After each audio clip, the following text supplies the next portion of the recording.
thing to say, our founding guests on the podcast. It sounds very prestigious, you know?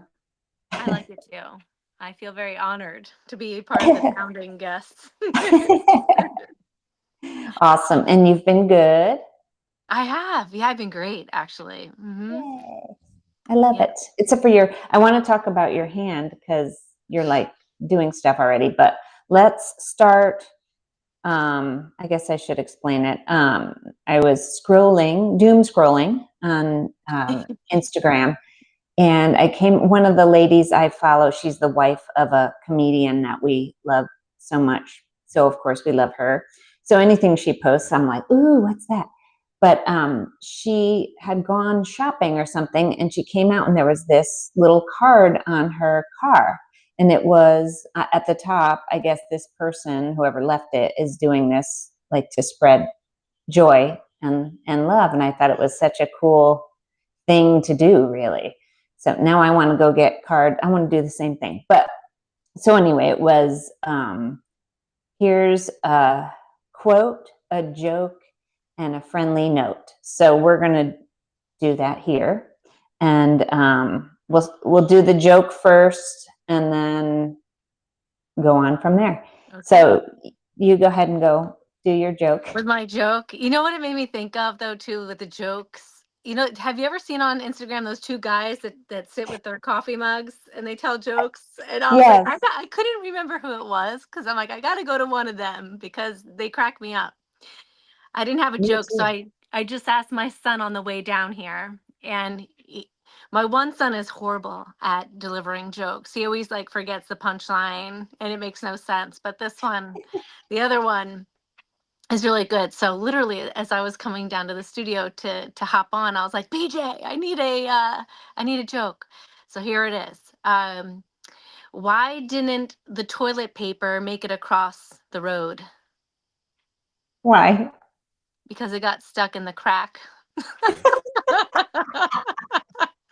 was like, oh my God, you just pulled that out of yourself. I love it. I love That it. is awesome and such a boy joke too. It is. It is such a boy joke. You're right. I love it. I wonder if mine ever heard of that one. All right, so I got mine on the internet where I get everything. Mine is it's not really there's no punchline. It's just so it says, and you might have heard it. I feel like it's something. Anyway, here it goes. If you boil a funny bone, it becomes a laughing stock. Now that's humorous. I like that. That's something that those guys would definitely be saying, all serious. If It you could have even no, it didn't come from them, but I have gotten my jokes from them before because I think it's like stupid dad jokes they're doing, and they try not to laugh. Is laugh, that yeah. yeah? Hmm. And they're like on a dock a lot of time. It's Yeah. the weirdest background that they have, I love it. but yeah. So all right, so then our quote. Yeah, our quote is Gosh, next. quotes are so hard because it depends on the day. It like changes by the day, you know? Yes. But this quote is from a friend and we were talking about parenting. And this has stuck with me. It's been my mantra for months now. She literally looked at me and said, Jenny, all you need to do is love the shit out of them and everything is going to be all right. So, like, love the Oh, shit out of them. Pardon my French. I love it.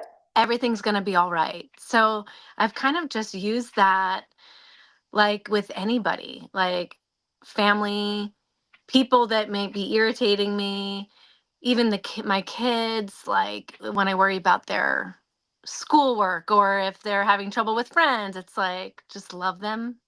Everything's gonna be all Oh, right. And it's just, I don't know, it's just simple, easy, and it's it's really the stuck with answer me. to everything. Yeah. Yeah. And so that's really stuck with me. I love that. You know what? I wish I had a pen. I'll I'll have send to, it to you. I'll okay. send, yeah. I What's love that. yours? I want to hear yours. I love hearing Well, quotes. I grabbed mine. I don't even know it says that it's from Black Elk. It says, the most important of all the creatures are the winged, for they are the nearest to the heavens and are not bound to the earth, as are the four-legged or little crawling people. They see everything that happens on earth. Oh, I love that. Can you read that one more time? Yeah, I gotta let it soak in. I gotta let it soak in. Okay. The most important of all the creatures are the winged, for they are the nearest to the heavens and are not bound to the earth, as are the four-legged or little crawling people. They see everything that happens on earth. That's cool. I have never heard that one. Me neither. It was, I don't even know. Again, you know how I think you do it too. The theming where you're telling a story throughout the class. Yeah.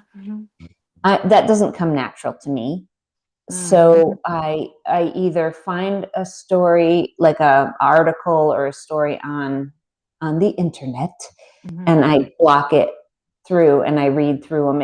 It's a little more cumbersome than memorize. I don't have that memory factor. Some of the stuff I use that is similar to Mila's, I can remember because it's some story she had told in the past or something. But Mila has a beautiful way of just threading and weaving those stories through. yes, and so sometimes I can't. So sometimes I just theme quotes and I do quotes throughout class, trickle them out through class, and it is enough. Like I still have people, because I always, if you're comparing, which I try not to do, but sometimes we just do, and I'm like, I'm not going to reach anybody because it's not that beautifully told story like Mila does. Not that I'm trying to be her, but just, my goal is to get more. Yeah. I think that comes a lot with practice too, but I've kind of gone away from looking up things. I might hear a quote and then go off of it, but I've been really trying to work with my intuition and intuitive, just letting whatever come out. And so it's not always like the best, sometimes it really resonates. Sometimes things are just flying out of my mouth, and other times I'm like, why did I say that? That sounded, so stupid, but I've really been doing this, like trusting whatever comes to mind, because I read so many things, so many inspirational things, listen to so many things that are inspirational that I don't know, it's all in there. So it may not sound like Mila has a way of doing it where it doesn't sound like it's always, you know, this whole thing that she constructed and put together. It just kind of goes. But I found that a lot of times when I do that, it comes across out of my voice as being like it doesn't resonate when I say it, when I plan it. So I've had to get away from that a little bit. But yeah, I've been trying to, lean into the fact that, because if I do that, I'm not quite, I think I'm not comfortable. This is going to sound, I probably said this already, but I'm not comfortable I was never going to be a yoga teacher, but something about the yoga teacher training, like, got to me and made me need to do it or something. I don't know. yeah, But I don't feel comfortable yeah. being in front of a group of people, which is Maybe. weird. No, I So don't think that's everything, weird. I think there's still, I mean, I've there's been teaching panic. for 8 years and I still deal with imposter syndrome. It's like, what? Where is this coming from? Yeah. But I do No, find that I'm more energized around groups than one-on-one. I'm getting better on one-on-one, but maybe you like one-on-one more. I don't know. Or maybe, maybe, I don't know, maybe smaller groups. But if I have, because I'm working at a studio right now that is newer, like they just opened, oh, just fun. last year, like last August or something like that, I think. So we're still building classes. So sometimes I have two people, sometimes I have one. Yeah. Maybe that's what I need when I need to practice more of the intuitive, like, because then if I mess up, I can laugh it off. Yeah. And And you have two people, so you can really tailor it to them and whatever's, I don't know.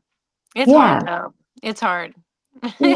Yes. So after all this time, it's like, why am I so Yeah, nervous getting up? Or why do I have this imposter syndrome sometimes? It's so silly. it is. And they're probably doing the same thing. Like, I'm not really a yogi. Am I a Yogi. yogi? Yeah. Because I've done that on my mat too. Like, is anybody going to notice I don't know what I'm doing here?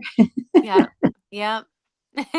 Which is, yeah, that's just a natural, I guess. But oh, the friendly note. So this is one again from the internet that stuck with me, like you were saying. And the first time I saw it, it was there was a picture of someone's hand, and it was written on their hand, this quote, Mm. but I Oh, couldn't find it. okay. So of course I just go on to Pinterest and I'm like, quote about coffee being magic, and Yeah. boom, it shows up. But it's like a meta meditation. So I'll read it to you. Um,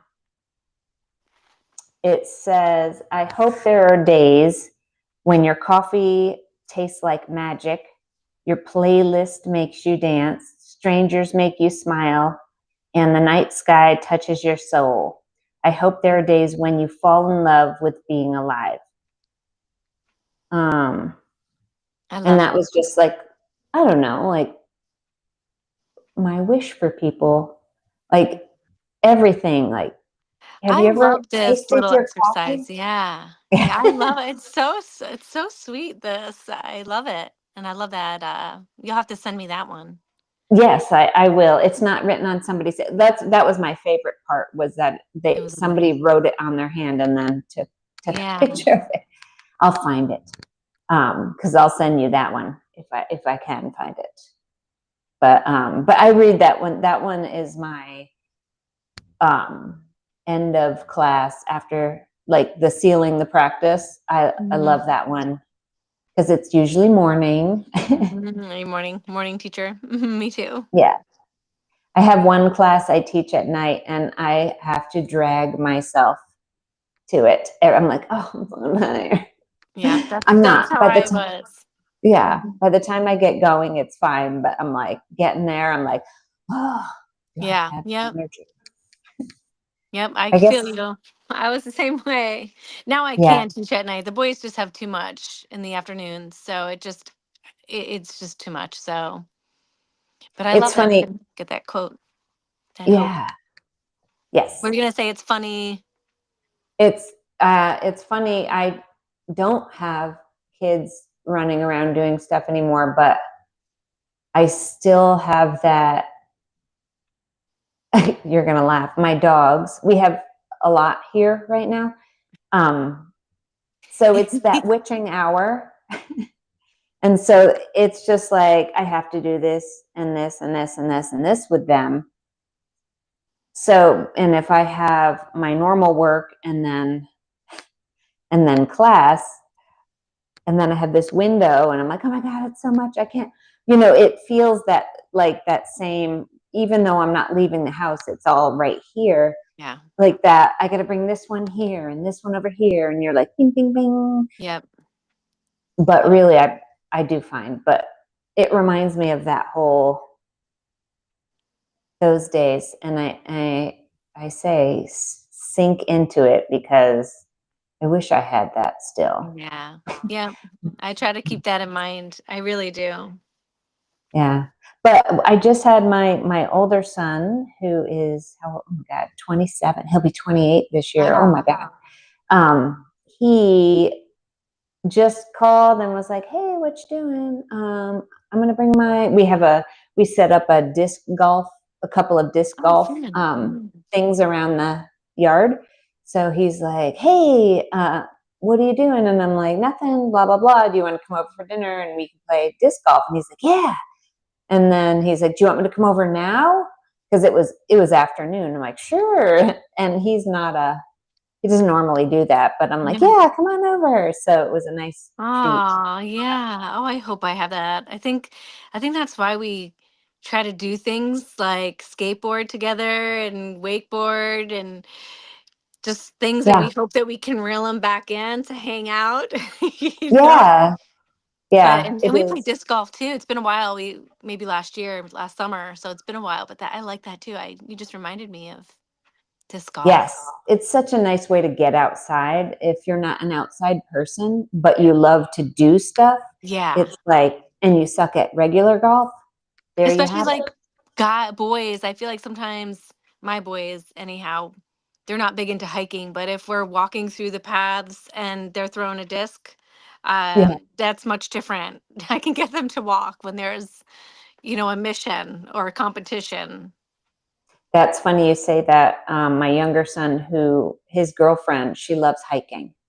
And she's like, "Come on, let's go on a hike. I just want to get, come on, let's go." And with the dog, when they had Mojo, we temporarily have their dog here, which was my dog slash Richie's dog, but he's here. But they usually, so the girlfriend's like, "Let's go on a hike, blah blah blah," and he's like, "Ugh, a hike." So I'm like, I'm like, "Katie, you have a great compromise here. You could walk along with him while he plays disc golf, because they have some really good ones where he was at the time in Huntsville, Alabama. Okay. And they have some good courses, and you're out in the sunshine, but then you kind of weave your way Yeah. through kind of a wooded area Yeah. and stuff. Hmm. So I'm like, it's sort of like hiking. Yeah. We have a couple of those around here, believe it or not. And Yeah. I love it. I love it. Have you been to the Roswell one? I haven't yet. Roswell, where is it, by Roswell area or is it? I'm not I sure. forget. I'll find out. But Yeah. Justin, my older son, they keep going back. They're like, it's such a great course. Yeah. Let me know because I don't think I've been there. I've just been in Woodstock. There's a couple. Oh, cool. Yeah, I'm so glad there's some. Although I'm such a homebody, I'm like, I'll just go outside and do it. Yeah. Where are you again? Are you in Duluth? No. No, I'm in Cumming, Coming. Okay. um, but I'm on the Cherokee County side. Okay. Okay. So we just moved 2 years ago Hmm. over to. We built this house, and Yeah. I remember watching it. It was so much oh fun yeah, watching it. yeah, it was so much fun. I don't think my husband would say the same, but I had a blast. It was cool to because the builders have their own like interior decorator like already kind of included into the price. uh, So I go that's over there, yeah, and I'm yeah. like, I have all my Pinterest boards. I'm like, Yeah. here it all is, and she'd be like, yes, yes, yes, no, yes, yes, yes, no. She Yeah. was really Yeah. cool. Like most of it, I she was like, yeah, yeah, that'll be fun, do that, and but when it was really kind of off compared to the rest, she was like, you might want to just tweak that a little bit, and so, I would phew. get overwhelmed. I would just get overwhelmed and overthink things. I know it. And Well, then I yes, get bored of things too. So my all my walls are all gray because I get bored if there's a color. As yeah. much as I love color. So, Well, I just did a few accent walls. The rest of the house is city loft. okay. It's like a white-ish And then color. you can always change the one color, the accent wall. Yeah, yeah. So I thought I'd do that. One room has black ceiling. It's iron ore. It's not Yeah. black, but No, I uh, like that color. I know that color. Yeah. yeah. So I thought I saw it somewhere, and I'm like, I really want to just have a ceiling that's dark. Yeah. And they're like, oh, are you? But the decorator lady's like, do She it. was fine. Yeah. Go for it. He's like, yeah, it'll look great. Especially having the white walls. She's like, you'll be fine. It's not going to be too dark. But Yeah. anyway, let's get into it. Are you ready? I'm ready. Okay, so just a little, I know that we talked before, but so just the abridged version or the short summary, what do we call it? What's it? Cliff Notes version of your yoga story, just in case people Yoga haven't. story. Gosh, I wonder if it's the same as. Ow, my hand. Oh, yes, we're going to talk about that. I can't believe, Ah, yeah, so right after yoga. this, we're going to talk about that. My yoga story. It's funny because I was in the military and I got out in 2001, but in the year 2000, apparently I wrote home to my parents saying that I wanted to be a yoga teacher. Now, I would dabble in yoga then, so I have no idea why I wanted to be a yoga teacher, and I wanted to work for a magazine that like promoted health, I think. So that's what I Okay. wrote home. Um, so I don't know. I when I got out of the Navy, I went to college and I was going to school in a quarter system, and so it was 5 days a week, and I did yoga every day through that college for almost a year. I loved it. And then I moved back and forth from Seattle to New Jersey, and then I finally settled in New Jersey, and that was it. I went to all boot camp classes, no more yoga. Long story short, I ended up down here in Georgia. I had been laid off, but our company moved here. My husband worked for the same company, and I was miserable. I had been working 6 months of for a company, knowing that I was laid off, so that I could collect my severance. It was tough. I was depressed. I was drinking way too much. I started staying home with the kids, which to me was, it's not like my ideal job, and it's much more boring, and I didn't know what to do with my time, and that's a whole story in itself. But I joined Lifetime Fitness and I ended up in the studio. And on the mat, when I started practicing a lot, that's when I really started to hear that internal voice. And so after about a year and a half of practicing, I went into the yoga teacher training, and that is Oh, it. That was, and I haven't stopped. It's been, almost 9 years now. wow. That's Wait, awesome. I think that does align with, I know you were worried about it sounding different than your last, but that all sounds like what you were talking about. So kind of yeah, in and out, like you had your strong practice and then you got busy, and which I think happens a lot to people. You can, and it's cool because you can jump back in and fairly easily yeah. find your rhythm again, spiritually and physically, which is, Mm. it's It such a was much nice, more physical for me back then. yeah. When I came back into it, it started out physical, and it was physical for a long time, but then when you start to practice every day, then you start hearing that voice. I was older, I was lost. So, Hmm. Yeah, but yeah. And I think that's a lot of people's stories, right? I was I think so. lost, and then I came to yoga, and now I Yeah, kind of and found well, myself, or I know that I'm yeah, okay. you dug deeper into what it, and I feel like it happens naturally if you are consistent with the physical practice. um you naturally start to get curious as to what is going on inside. Yeah. Why am I feeling this way? Ooh, there must be something to it, I and so I don't, a lot of yoga studios, I feel like, really try to get people to focus on all that. And I think it scares new people hmm away. It's almost a little too deep, too much Yeah. honesty, like too much right in the, like, oh, I got to deal with myself. Yeah. Ooh, don't want to do that. But it kind of secretly happens. And I love it if you just let, Yeah. let them go. And if it doesn't, then that's maybe not what they need. Maybe they just do need the physical thing. But I think if you're naturally kind of like, what am I doing in life? It it Yeah. makes you're thinking and you're paying attention to yourself on your mat. And I think it just pops up naturally and you're like, oh, Yeah. okay. Oh, wow. Yeah, I think that's also why I used to get the question a lot when I worked at Atlantis Dream Farm, Love Goga, the goat yoga, the farm Oh, yoga, yeah. Uh-huh. because people would be like, like, do you even get any yoga done? And like, what's the purpose of it? And I really feel like it's almost like a gateway for people, especially people that have never tried yoga, to get a few postures in. There's the animals there, so it's not as serious feeling. Then they kind of understand a little bit the physical part of it. So then maybe they'll step into a yoga class somewhere because they've done yoga. and Yeah. it just opens the door. So And they get a little connection with the animals. I've never done it. I want to still. It's on my list. yeah, yeah, yeah. I Not like the yoga, but the the yoga. animals. Mhm. Yeah. I mean, I do it with the dogs all the time. Yeah.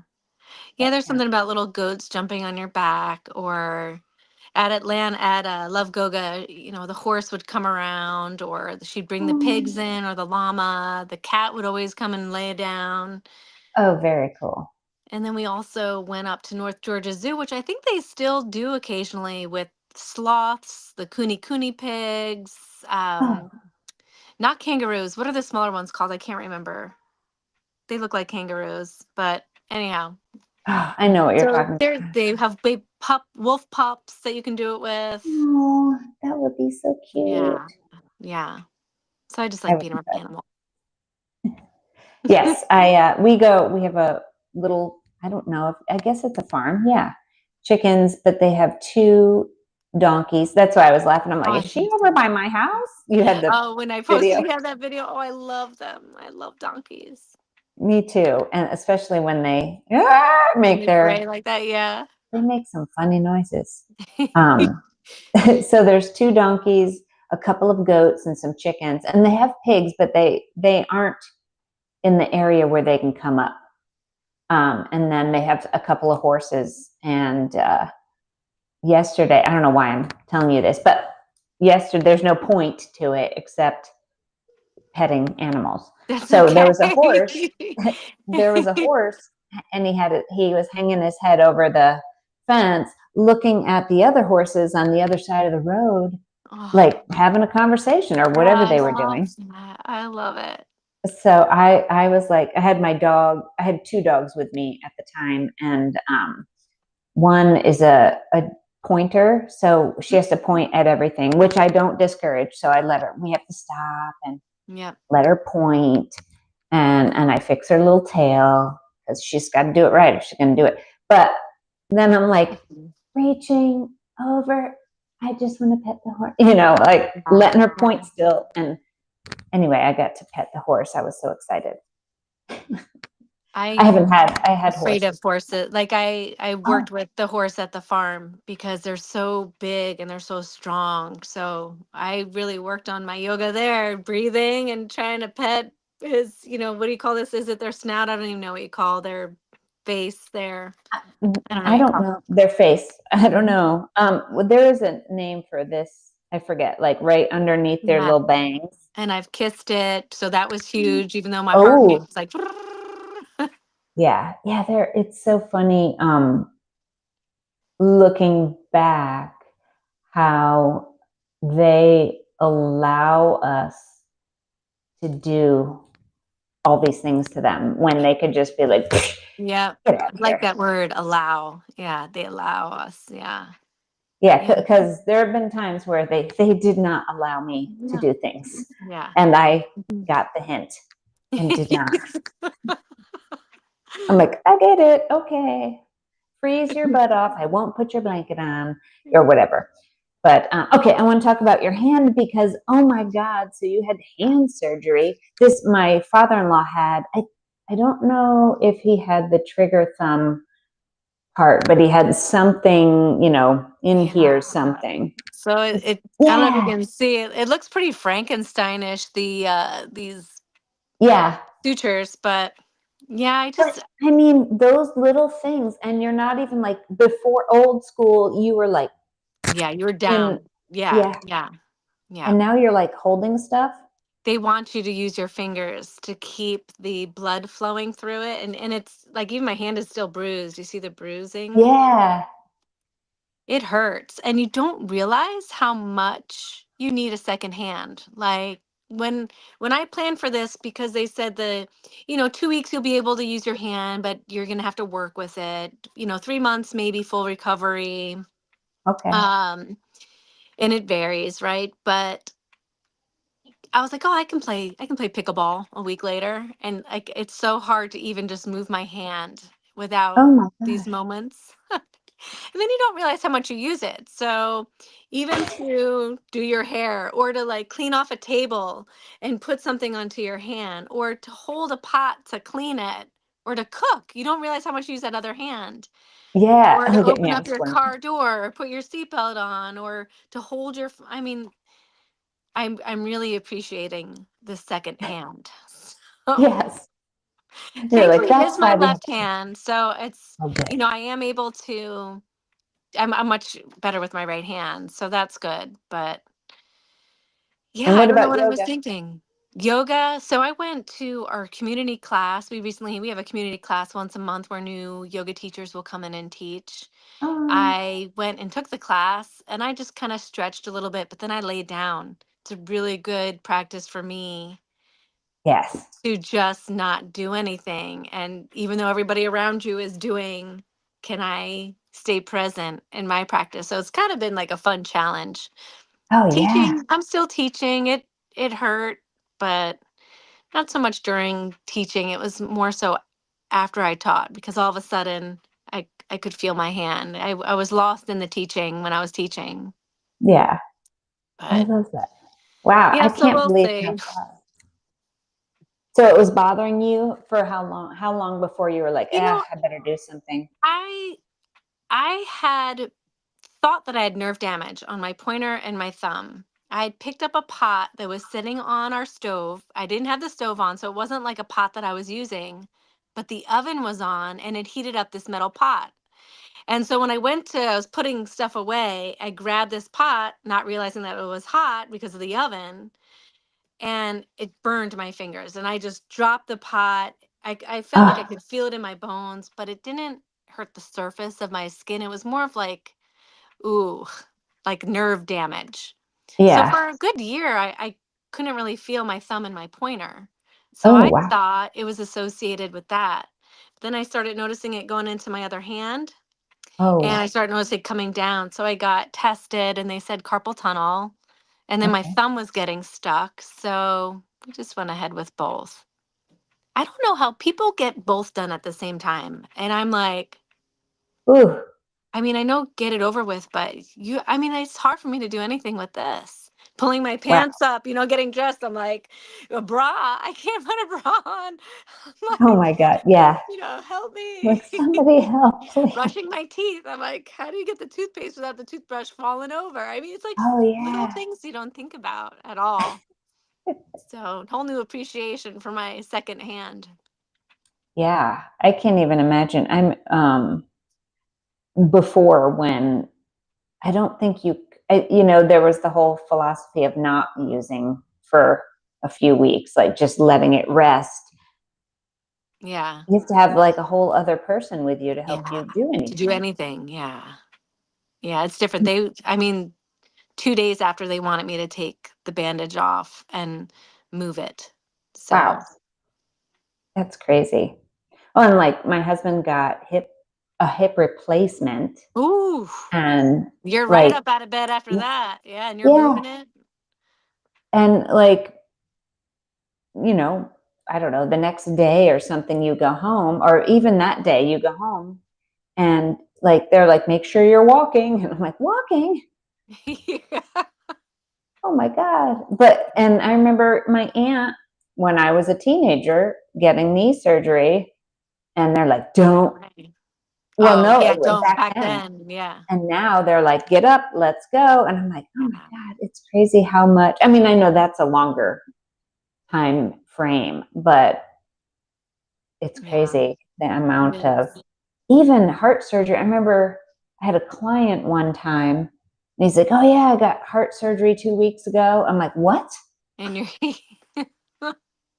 That is crazy. I can't even imagine what it's like now. yeah. That was back in the day too. Anyways, we're getting off topic. The real topic, and that's kind of we're talking surgery. We're stepping into what I wanted to talk about, which is the death doula thing. Mm, So, what exactly is a death doula?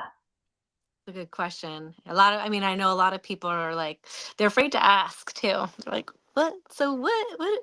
So death doula there's so many things that a death doula can do, but it's really helping people. It's a non-medical thing. So I'm not medically trained at all. I can't give meds. I can't even help with meds. It's more of a support to somebody that's towards or near their end of life. So it could be somebody that had a diagnosis that's terminal. It could be somebody in hospice. Okay. So it's at the end of life when it's kind of on its way.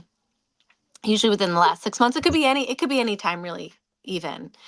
And it's being supportive. It can be anything from somebody that's just scared of dying.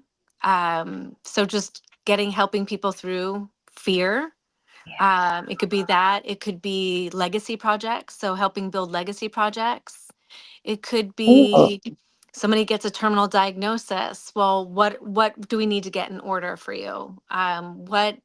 Sometimes there's regrets. There's loose ends that need to be tied up. There's things people want to get off their chest and share. So just being there to listen to people, things that they don't want to necessarily share with family or people that they know. Yeah. A lot of times people are alone, so they don't have the family around them. So it's sitting with them and spending time and doing things with them. It's also could be educating people. I think people are so afraid to talk about death, yet it happens to all of us. And Yeah. especially you see people that have a terminal diagnosis and they don't want to talk about it at all. Nobody wants to talk about it in the room. Nobody talks about what's going to happen when you die, what I want to happen to my body, or even living wills. So that is a part of it too, helping people figure out their living will. So I wouldn't be the legal person, but let's kind of figure out what's holding you back from getting your will done. It took us a year and a half to get ours finalized because we kept answering questions, then we put it off to the side for a month, and then we'd come back to it, and then we'd think too hard about it, and then so it's helping people do that. It's also sitting vigil if you want to sit with somebody through that process. So the Oh, same as somebody delivers a baby, there's different things that happen to your body as you're exiting your body. And okay. it's so to be there for support for that person, to hold their hand, or for family. It's to pretty much let them know that everything is all right. Like this is a natural process of your body. So there's so much that you can do with it. I'm at the point where I'm trying to listen to understand what I want to do with it. What is my part in this? I usually have a habit of jumping in and trying to, like, as soon as I'm interested in something, I jump in, I go in, build a business, like take off Yep. running with it, and there's so much here that I'm just trying to listen. Like, okay, what am I really drawn to? What is my role? What do I want to do? And it's been really cool. I've been volunteering with hospice now, so I have been sitting with people at the end of life. I haven't been through that very last breath with a stranger, but I really enjoy it. I know that was part of my hesitation for doing this and getting trained on it, was this: why are you drawn to people dying, Jenny? What's wrong with you? Like, are you morbid? So these were some things that I had to figure out on my own. Well, I was thinking just initially that, you were thinking, in my head, I was like, oh, she's helping people that don't want to be alone when they pass, or that they have someone there with them while it's happening. Because to think about that, to just be in a bed by yourself, Yeah. it would always, it's nice to know that that there are people There's that people. can come and sit with you, which is Yeah. very nice. So Yeah. how do you, like, is there a way to find people like you? I think looking online, and if you start to look for them, you'll find them, but there's not. it's not a huge market. It's not a big thing right now. I think it's growing because people are starting to see the benefit of it. Yeah. There's a lot of commonality in the end of life, the way people feel regrets. Regrets are big. Yeah. Getting things off your chest, feeling guilty, fears around it. And the non-medical person can be there just as somebody to hold space. And I think that's kind of where my yoga training and being yoga teacher is almost part of leading me up to this, to learn how to hold space for people. Yeah. And so it's really holding space for them for whatever they're feeling, and to know that it's okay. There's no judgment. Um, a lot of people share secrets from what I've heard. I mean, I haven't gotten that yet, but things that they just want to get off their chest. There's a lot of things you go through. And I even think about death doula in the space of grief too. So grief, dealing with grief, how you deal with grief. And if you think Yeah. about it, we've been practicing our whole lives for, like, we deal with little deaths all the time, whether we change or get married or have a baby or get divorced or somebody passes away or we graduate college. Those are like all little deaths. And it's so, grieving is it's a big part of life, and death is a big part of life. So Yeah. I see it extending. So this is where I'm kind of like, where is this space? Where am I at? And I did some sober coaching training for sobriety, but I'm really looking at midlife through the end of life is kind of where I'm interested. Midlife, when we hit those crises, which I really call awakenings, and keeping death right in the forefront, because it's something that we think about when we get older. I think there's a point when you're like, ooh, our parents start to get sick or somebody passes, and you realize you're not young anymore and this could happen any day to you, and then anxiety creeps in. So I see myself in this larger space with it. But I still want to sit with people that are at the end of life. I'm loving that with my volunteering at hospice. There's just something really special about it. There is, yeah. And I didn't even, I think, people are so busy living and afraid to witness that. I don't know, it's like you're going to catch it or something. I don't Yeah. know. It's a Yep. very Yep. Yep. taboo situation, where, and I think, people feel like they can't deal with it, Yeah. like family members and stuff. Like I can't. Ooh. And so, and I tend to be like, oh my, for I'm one of those runaway, think about it for a second and come back people.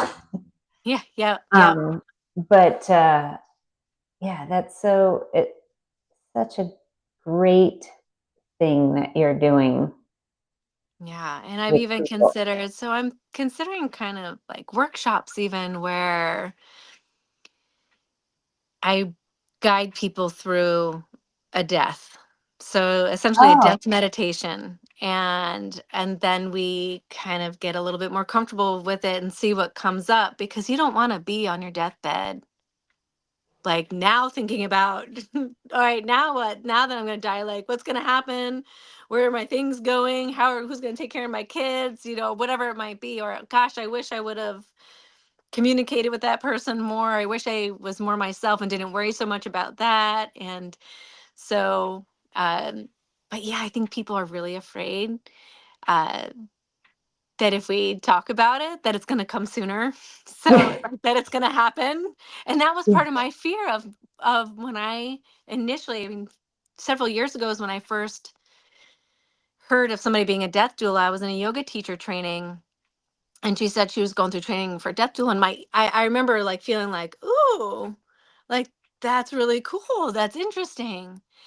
And I kept having moments like that of things coming like, ooh, yeah, somebody just got a terminal diagnosis. That's awful. I want to help, things like this that kept yeah, popping up. But then me questioning, like, gosh, why do I want to be around? Like, why do I want to be around somebody who's like, isn't it depressing if somebody's talking about death? and if they're dying, if they have a terminal diagnosis, or this person is gonna die any day, they're literally on their deathbed. Is that like, is it that I want to die? Like those were thoughts that I had to Oh, kind of yeah. really look at as to why am I drawn to this? So To I've gain learned that, insight? I don't know. yeah, I mean, it's almost, maybe I thought about when I found out I was pregnant, one of my biggest fears was giving birth naturally. I oh, remember just growing up being so afraid of it. So when I found out that I was pregnant with my first, I told my husband, that's when I told him, I said, I am so scared of giving birth naturally. And he's like, well, you can, there's the epidural, whatever. And I said, no, I gotta face this. Like, I have got to face this. Otherwise, I am gonna like never know. I mean, the women do it all the time. They all get, back in the day, they all gave birth without anything. So I did yeah. it. Oh gosh. And but I got past that fear. So when I think about death doula and helping people, and even just my facing my own death, I think about that it could be much more peaceful than this anxiety that I build up because I'm afraid to think about it. But it's gonna happen. Like, you're gonna give birth to that baby no matter what. You're gonna die eventually, no matter what. Like, there's no way out of it. Yeah. So, Gotta face it.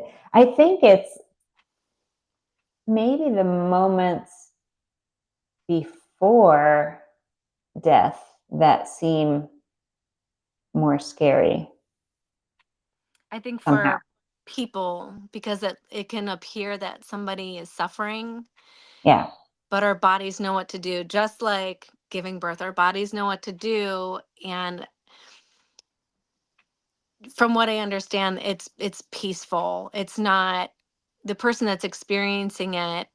It's peaceful, and the only insight that I get to that is by listening to people that have had near death experiences where they have actually died and come back, and they'll Oh talk yeah. about how, if you look at some of those stories. So I think it's a natural process of the body. Sometimes you'll hear gurgling in somebody's throat, and you think that they can't breathe and that they're choking, but they're not. It's just a sound that's in the back of the throat. And they get so into, that deep meditative shavasana, corpse pose, Yeah. um, state that we make it worse off. So, and that's where the education piece comes in. If we can educate people, look, when this is what they're going to go through, this is the signs, the symptoms, this is what's going on in their body, it takes off a little bit of that fear for the family member, Yeah. and the people that are surrounding them. It takes that fear away from the person that eventually will experience it too. Me Yeah. knowing that my body is going to handle it, and this is what happens, then I'm not choking.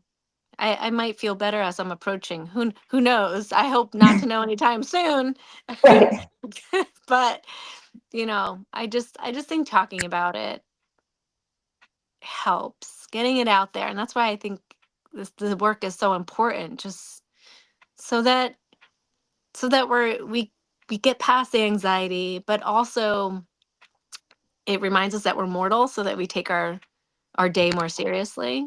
Oh yeah. Not, maybe not more seriously, because I don't want to say more seriously, that maybe we don't take it as serious, or we take it more seriously depending on who you are. Don't take advantage of Yeah, don't having take it it. for granted. Yeah. And stop bitching.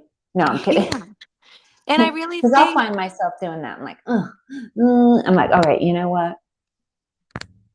Get a different attitude.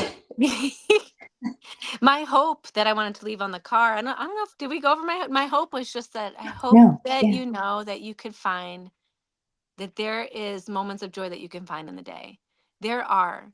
Like, it doesn't matter how bad your day is, how awful it is, there can be a slice of joy. You just have to be open to it and find it and create it sometimes. So Yeah. um Make it a. I love doing that. Like like searching for it. yeah. Sometimes not too hard. Yeah, But, yeah, yeah. There's so much, but so many little things. yeah, appreciate, I love the walks that you're doing. That was the other thing we'll talk about. Yeah. But, when I take the dogs for a walk, or if I just go walk, I love that.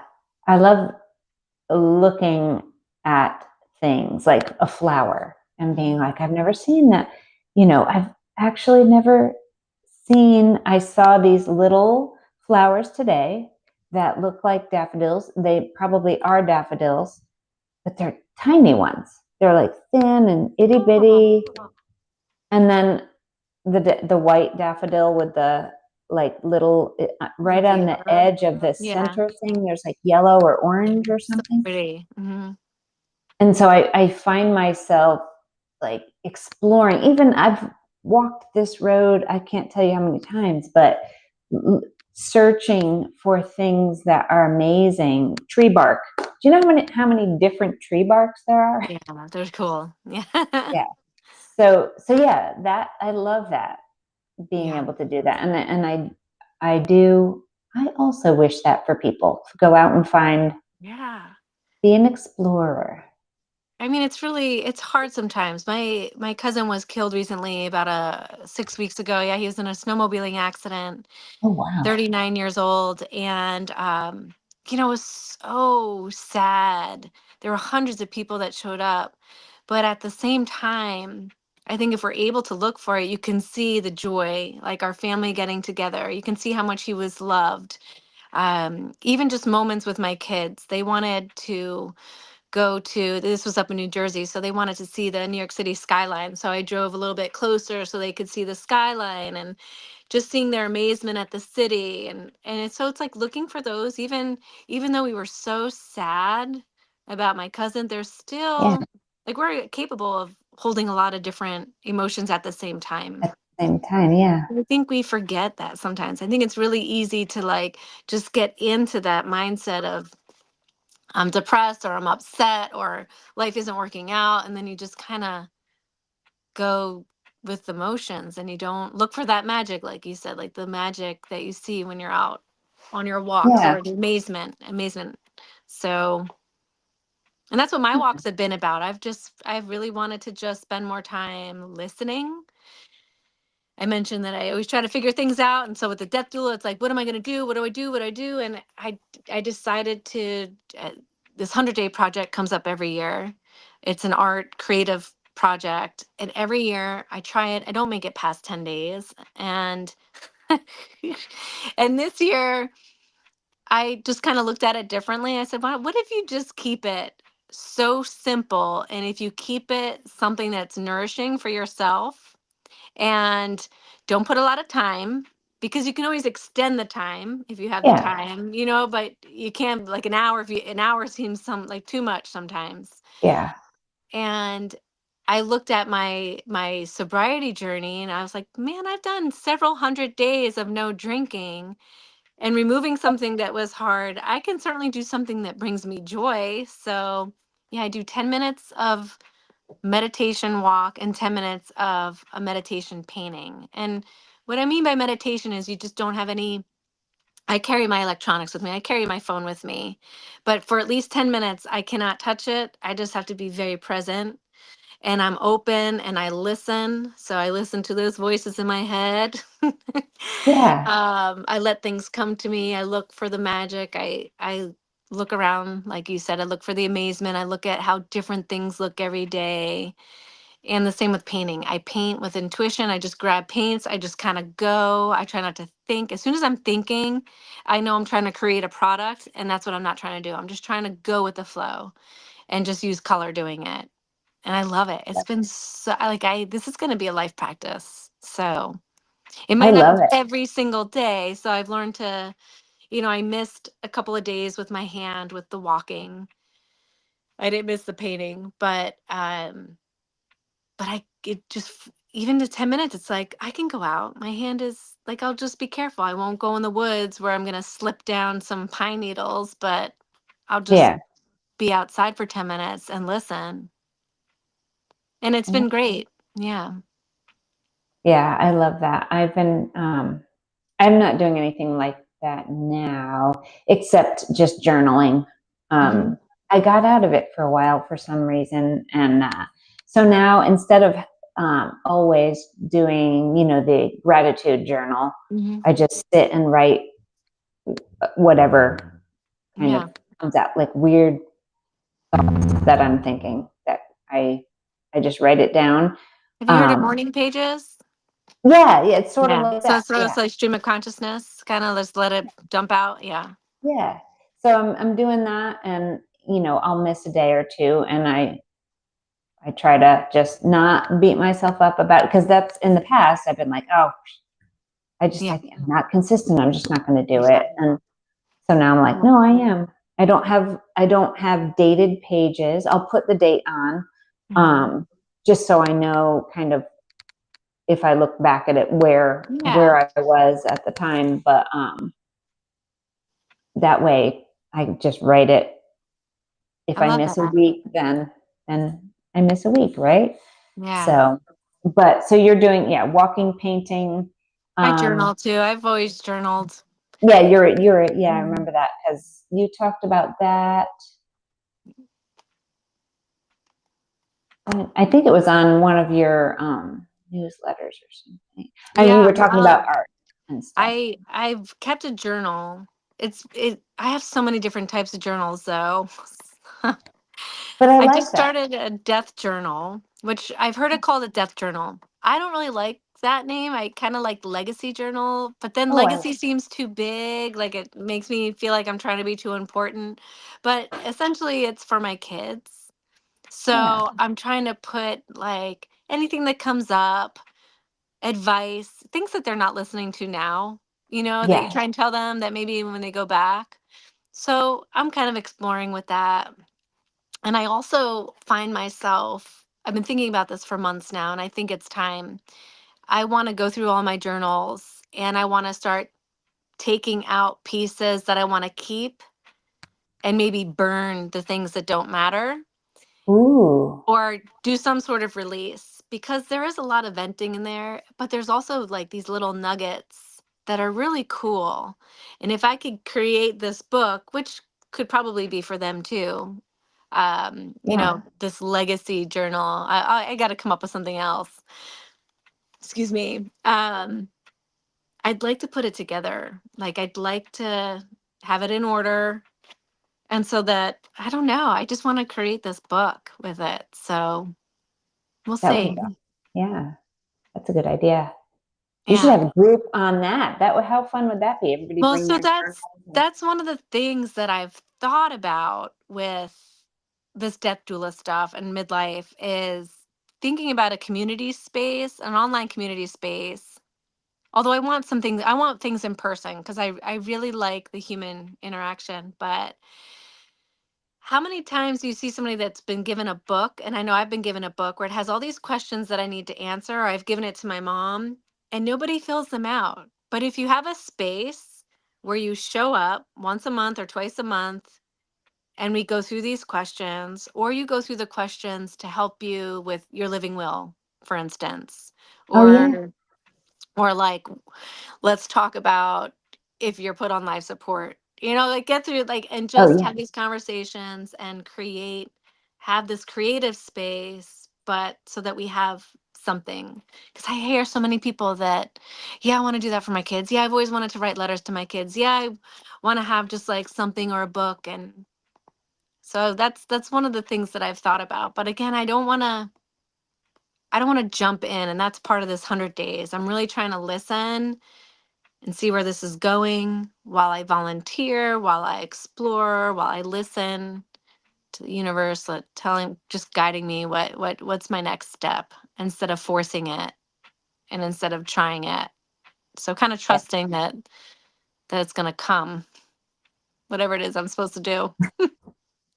Well, that might be something that I feel like there's a lot of people that You're probably the would come out of the woodwork with it. 10th person, and I haven't talked about this very much at all, but yeah, probably The 10 10th people, person. they're all like, yes, do Yeah. it. Yeah. Well, if you need any help, Okay. seriously, because I would either attend So if you need someone, like if you decide to do a live Instagram something every week of one little topic, I can come Yeah. over and you know how everybody always has that person doing the Yeah. video Yeah. and reading the questions people are Yeah. asking. Yeah. I could do that for you Yes. if you I wanted. I know this is part of where I'm going. Like legacy has just been a big word that keeps Yeah. coming back to me. There's this beautiful documentary that I watched. It's called Ankle Deep. Oh, There's one on drugs, like an addict. It's not that one. It's on this woman, and I can send you the link. yeah. It's this woman that she was in her 30s, I believe. She got a terminal diagnosis, and she had leukemia or something that she had like 6 months to live. Oh, okay. And she decided, she was an artist in Seattle, was into all sorts of creativity, theater and stuff, and decided to put together this, got all her friends together. They created costumes. She choreographed this whole scene of this dance that all of her friends did in the middle of this, what do you call it, with the water splashing up in the middle. It's a very simple word. Fountain? I Yeah, don't know. yeah. like a like a like a wading pool fountain. And they did this dance, Oh, and I just thought, like, so she wanted to leave that behind, that feeling behind for her friends. And I just thought oh, that was so cool. And that's kind of why I want to create some sort of book for my kids. God forbid anything happens to me, or even when I'm like in my 80s or 90s, hopefully, there's like this joy that's left with them, not this sad, heavy, although those feelings could oh, be there, but just some joy too. yeah. Oh, that's awesome. That's kind of, this legacy is just something that keeps coming to me. Legacy building. That's what you could do. Yeah, legacy Workshops. building, and I've got a whole bunch planned out already and stuff. So, Oh but my it's, yeah, I know, but again, I'm like, all right, Jenny, calm down. Let's wait. Let's just see like where this is going. You'll find your path. It'll come. It'll be uncovered. So I think so too. It's coming, whatever it is. But I wanna dive you're in with you. in. You're Yeah, in. Yeah. I'm in. Maybe I'll do a Stick little my pilot. go. Yeah, I don't know. I'm trying to think. I think we covered everything except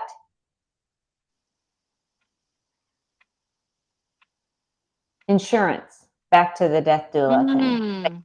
Does insurance cover that? Or Right I mean, now, I think most of the time it doesn't, because it's not a mm, medical support, but there are always some ways that they can kind of work it to where it could be covered under like counseling or something like that, but it's not medical. So more times than not, it's not. And it's kind of like coaching in a way where, coaches, the the cost can vary too. You can have $25 an hour to 100 plus an hour. There's packages. So death doulas, depending on what they focus on or what's included in their package, all that would vary. okay. And yeah, again, I'm like, I'm far from that right now. Maybe not, I don't know, but I'm still in this space of, gosh, I really like volunteering for these people. Like, do I Yeah. want to sit vigil? Do I want to be on call to sit with somebody? Um, I think Or do more, you want to take payment for that? Or do you want it to be, yeah, a community or something yeah. more, yeah, accessible. So I've thought about death cafes too. I don't know if you've ever heard of the term death cafes, where Uh-uh. it's just a space, an in-person space that you create. They can be online too, I guess, where people just come and talk about death, their diagnosis, grief, any of that. So those are things too, or educating people. There's just so much in the space. There's so much. So I'm overwhelmed with excitement for it, but Yeah. it's like, okay, what what exactly? And I think I'm more in the space of living the most while you're still here, whether it's a couple of weeks, whether you're in midlife and like, oh my gosh, I'm getting older. I'm realizing this. Yeah. My mom just passed away, and now I'm just like, so that's kind of, I feel like where I'm going, and volunteering for people in hospice because I just love seeing their faces light up. So, Yeah. Oh, it's got to be so nice to have like, oh, somebody who doesn't even know me wants to sit with me. You know, it gives them that lost yeah. sense of belonging. I don't know. Yeah. Like somebody cares enough to sit with me, cared for, I guess they feel I think a cared for. lot of this is driven to Paul's mom. She got sick. She started going downhill, and she was in the hospital. And at the hospital, I might have mentioned this on my last call. Some of the things that signs of her that she was transitioning. Uh-huh. She was talking to like people that had passed. She was looked at the clock. It was 11:11. She was packing up her bags. Like she saw these vivid colors. She was at the pearly gates. All these Oh, wow. things that were very obvious signs. And that was kind of when I knew something was different. And the time from her hospital, we got her into a rehab facility to try and help her because we didn't have the space in our house. We didn't have a bathroom on the first floor, so I Oh, yeah. couldn't bring her in. And at that point, I told my husband, I said, "Look, when she goes to hospice, she's coming here. I don't care how we make it work. We're going to make it work." But I didn't realize it was that close. So I was looking for a home for her, a place that's smaller than like assisted living, that only has a few people. And in that time, in those 2 or 3 weeks, that's when she passed, when I was looking for this home. And I have a lot of regret wishing that I'd brought her in sooner, wishing that I'd spent more time sitting with her. She wasn't really present. She was in a different world.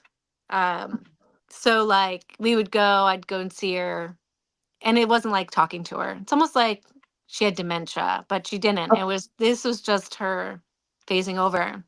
oh, wow. So I call this and I heard this in a book. I can't remember what book. I call it a sacred regret. And sacred regret meaning it's a regret, but something that I can take and change and learn from. So, Oh, like, yeah, one of my regrets is just that I wish I didn't get annoyed when I would have to take her to the doctors. I wish I would have spent more time in those last couple of weeks, just holding her yeah. hand, just being present, just even if I was reading a book, just Hmm. being more present instead of, all right, she's not with it, she's out of it. I'll find this place, and when she's closer, I'll see her more often because we didn't get that opportunity. So Yeah. I This think, is, yeah. So this you can, well, educate people on that too. yeah, yeah, Really take it, what is it? Pay it forward to somebody else. yeah. Those, those feelings, like make sure you Or even never know. caretaking. I know what a pain it is. I know how heavy it is. I know how much time it takes. I know how it, especially with us in midlife, we have our kids and then we have our parents that we're taking care of. We're in the Yeah. sandwich generation. So Yeah. it's like even for me to say, I get you. This isn't easy. You're frustrated. I know all those thoughts that you're having in your head that this sucks, but I love my mom, but I can't Yeah. stand this. And what's even the point of this if she's not even with us? And like, so it's like just being honest with ourselves and giving ourselves some grace that it's Yeah. hard, that it's okay. It's okay to feel that way. Yeah, yeah, yeah. Oh, that's very cool. I can't wait to see where this goes. And I'm gonna I'll be reach out to you following. because since you're like the Definitely. 10th person, I'm gonna reach out to you. We're gonna pilot a little something, see what we can do. Yeah. And I mean, yeah, workshops and stuff, that sounds amazing for our generation to start getting prepared Yeah. for later. That way you're Yeah. not like, It's oh, not when all you're, at you like yeah, let it's it be like, overwhelming over a long period of time. It's yeah, soft overwhelming. yeah, Mm. yeah, Well, yeah. cool. Well, thank you for coming on. I know I've kept you a little over, an hour, but still close to an hour. I So can't see the times. I can't see it. it's So we're been, good. we're like an hour and Okay. but I mean, I could keep talking, but I know you've got a, you got a busy day, Got my little and boys. Yep. yeah, full of boys.